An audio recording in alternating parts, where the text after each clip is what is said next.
Sometimes I think of something and then I remember how uncivilized like American culture is as a whole, and like we could never have that in America. So if you didn't know, I have a mild love and affection for vending machines, hot, cold, doesn't matter, American, Japanese, doesn't really matter. That being said, if you didn't know, Japan has a massive vending machine culture. This isn't me being thing cool, but like, oh, thing Japan way better. No, it isn't. It's me saying that like, no, American culture would never allow a vending machine culture to exist, partially because we are hostile to anybody being in a public space for more than 10 seconds. Case in point, American restaurants now don't let you stay more than 30 minutes because heaven forbid I take more than fucking 30 minutes to consume a 2,000 calorie meal.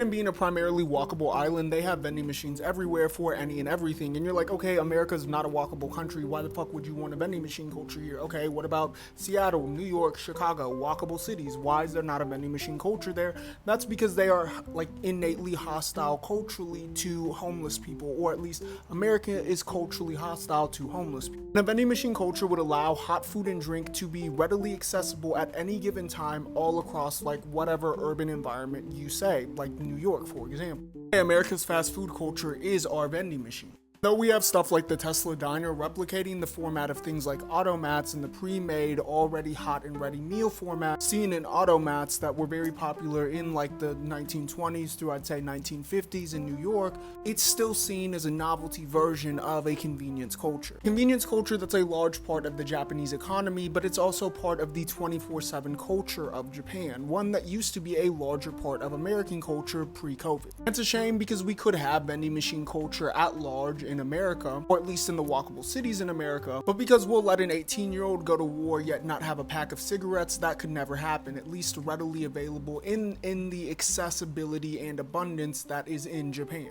Even though these machines have a way to age verify and ensure before dispensing that like the person who's buying it is of age, having walkable and accessible beer, alcohol, and things like that is just far too civilized for the American culture to wrap its head around.